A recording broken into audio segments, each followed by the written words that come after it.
1832. Lorsque Delacroix entreprend son voyage au Maroc, il ne sait pas encore combien cette expérience sera décisive pour lui. Les lumières, les couleurs le frappent si fortement que sa palette s'en trouvera enrichie. Femme d'Alger dans leur appartement, peint 2 ans plus tard, témoigne de son éblouissement. 1848. La République marque la décision de Daumier de s'adonner à partir de cette date presque exclusivement à la peinture, un pan de son œuvre moins connu, mais où il excellera. Cela n'empêchera pas de mourir pauvre et presque aveugle, n'ayant survécu les dernières années que grâce à la générosité de Corot. 1850. L'école de Barbizon, qui regroupe des peintres comme Rousseau, Diaz de la Penna, Daubigny ou Troyon, commence à faire parler d'elle. Cette peinture de plein air où triomphent les paysagistes aura une réelle influence sur les impressionnistes. 1857. Millet reprend le thème des glaneuses pour réaliser un de ses plus célèbres tableaux. D'origine rurale, comme il aimait à le rappeler, paysan je suis, paysan je resterai, ce peintre fut pourtant accueilli avec réticence par la critique, qui trouvait suspect son engagement en faveur des petites gens. 1867. Alors que l'Olympia de Manet a fait scandale 2 ans plus tôt au salon, Fantin Latour décide de faire le portrait de son ami. Réalisée en 10 jours, cette toile où transparaît l'assurance et la distinction du modèle est acceptée au salon de 1867. 1876. Le bal du Moulin de la Galette de Renoir est l'une des œuvres les plus populaires de l'école impressionniste. Elle provoquera pourtant les moqueries du public, déconcerté par les taches d'ombre et de lumière qui dansent sur les vêtements des personnages. 1881. Lorsque l'atelier de Courbet est vendu aux enchères pour couvrir les frais de la reconstruction de la colonne Vendôme, le ministre des Beaux-Arts, Antonin Proust, un vieil ami de Manet, rachète pour l'État une partie des tableaux. 1883. Pour faire face à son concurrent, Georges Petit, qui attire dans ses galeries une foule élégante, le marchand d'art Durand-Ruel organise à Paris une série d'expositions particulières des œuvres de Monet, Renoir, Pissarro et Sisley, qui n'obtiendront aucun succès. 1832. Édouard Manet naît à Paris le 23 janvier, dans une famille bourgeoise et aisée. Son père est haut fonctionnaire au ministère de la Justice. C'est un oncle du côté paternel, Édouard Fournier, qui fera découvrir le musée du Louvre au jeune Édouard, car celui-ci préfère le dessin à l'école, où il est un élève médiocre et volontiers insolent. 1848. M. Manet père aurait bien aimé que son fils fasse du droit, mais celui-ci a décidé d'être marin. Après avoir échoué à l'école navale, il s'engage sur le Havre et Guadeloupe comme pilotin. Destination le Brésil. Le voyage enthousiasmera le jeune Parisien et lui fera aimer la mer. 1849. À son retour de voyage, Manet obtient de rentrer dans l'atelier du peintre Thomas Couture. Pendant 7 ans, il apprendra à peindre et à dessiner quand il n'est pas au Louvre, en train d'effectuer des copies. Le reste du temps, il multiplie les voyages, notamment en Hollande. Mais c'est à Paris qu'il rencontre en 1849 la Hollandaise Suzanne Lenoff, sa future femme. 1856. Manet s'installe dans son premier atelier rue Lavoisier. Grand admirateur de Velázquez, il va exécuter entre 1860 et 1862 de nombreux tableaux d'inspiration espagnole. Ce n'est pourtant qu'en 1865 qu'il découvrira l'Espagne. 1863-1873.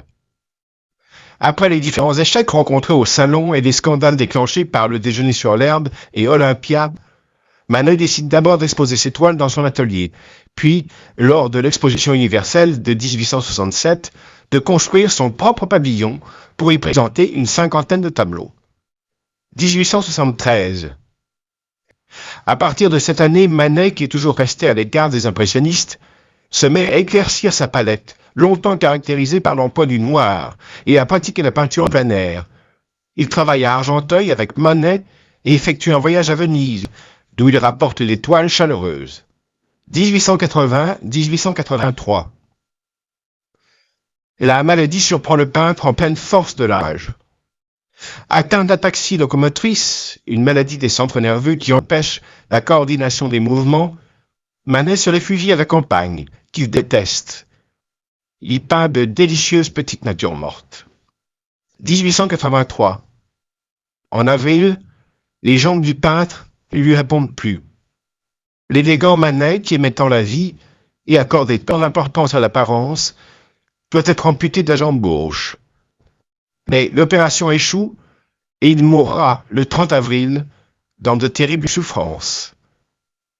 À son enterrement le 3 mai, au cimetière de Passy. Tous ses amis sont là. 1832. Mort du roi de Rome, fils de Napoléon Ier et de Marie-Louise. Atteint de tuberculose, il disparaît à l'âge de 21 ans après avoir passé sa jeunesse auprès de son grand-père maternel, François II, empereur d'Autriche. Ses cendres seront rendues à la France par Hitler en 1940 et déposées aux Invalides. 1848. Giuseppe Garibaldi, qui a fait ses premières armes dans les guerres d'indépendance d'Amérique du Sud, au Brésil, puis en Uruguay, entre en Italie pour participer à la République romaine et lutter contre les Autrichiens. 1852. Le Second Empire est instauré en France. L'empereur s'appuie sur deux hommes, le duc de Morny, son demi-frère, et le duc de Persigny, qui sera ministre de l'Intérieur. Une des premières mesures autoritaires concerne la presse, susceptible d'avertissement et de suspension de publication en cas de nouvelles tendancieuses. 1861. Aux États-Unis commence la guerre de sécession qui durera jusqu'en 1865 et se terminera par la victoire du Nord, largement supérieure en hommes et en armes. Dès 1861, le blocus maritime coupe le Sud du reste du monde. 1863. Napoléon III offre à Maximilien, frère de François-Joseph, archiduc d'Autriche, la couronne impériale du Mexique, après l'entrée des Français à Mexico. Mais Maximilien, qui manque de moyens militaires pour résister aux indépendantistes, sera capturé par Juárez, qui mène la guérilla dans le Nord, et fusillé en 1867. 1877. La reine Victoria prend le titre d'impératrice des Indes, une colonie britannique depuis 1858. Les Anglais, pour mettre en valeur le pays, construisent des chemins de fer et développent un système d'irrigation. 1881. Le 1er mars, le tsar Alexandre II est victime d'un attentat à la bombe perpétré par des extrémistes révolutionnaires, membres du mouvement Narodnaya Volia, volonté du peuple, qui souhaite renverser le régime tsariste. 1883. Sous le gouvernement de Jules Ferry, la France entre en guerre contre le Tonkin, soutenu par la Chine, qui a refusé d'ouvrir ses ports au commerce français. À cette date, la Nam, une partie du Vietnam, devient protectorat français. 1832. Un savant français, Frédéric Sauvage, né à Boulogne-sur-Mer en 1786, invente un type d'hélice conçu pour la propulsion des navires à vapeur. Mais ruiné, il deviendra fou et mourra interné. Et 10 ans plus tard, c'est le constructeur naval Augustin Normand qui réalisera le premier navire à hélice. 1848.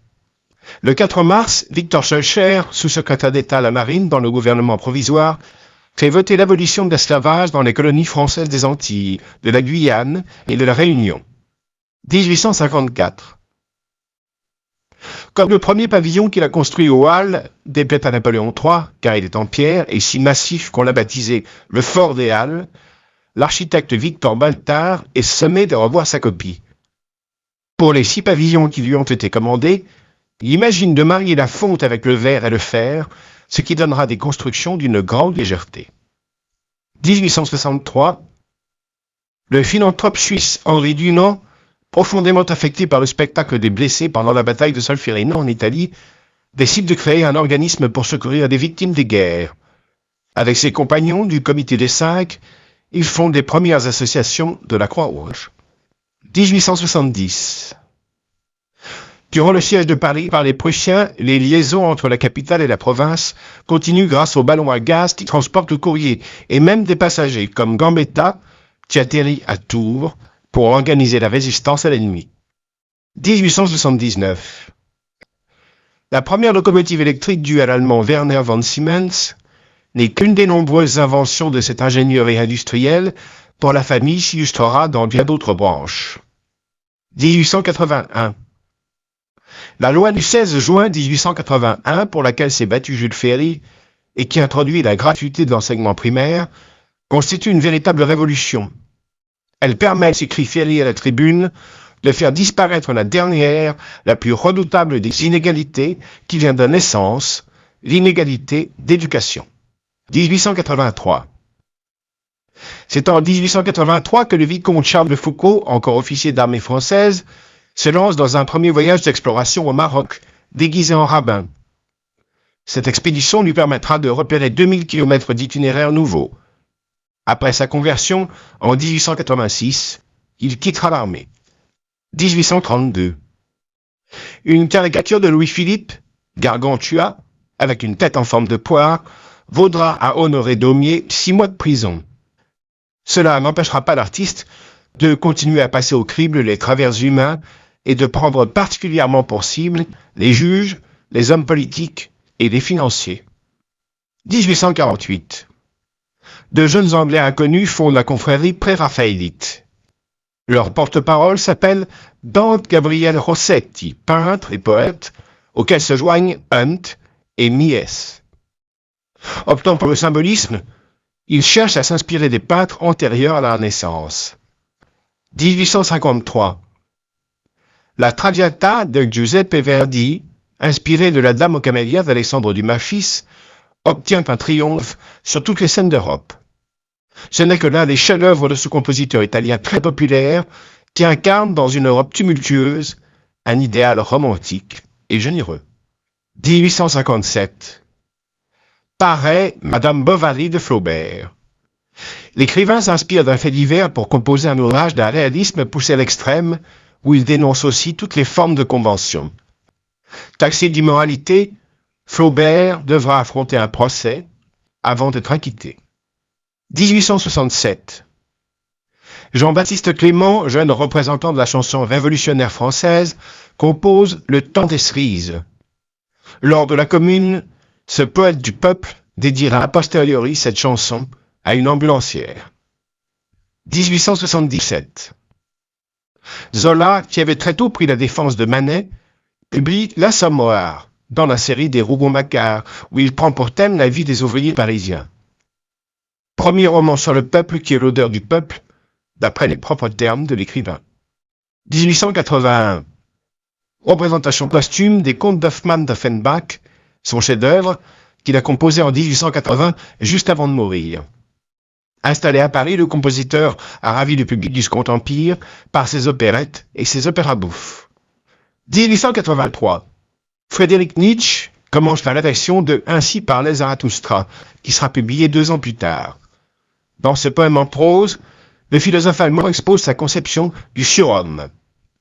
Richard Strauss composera plus tard un poème symphonique sur cette œuvre.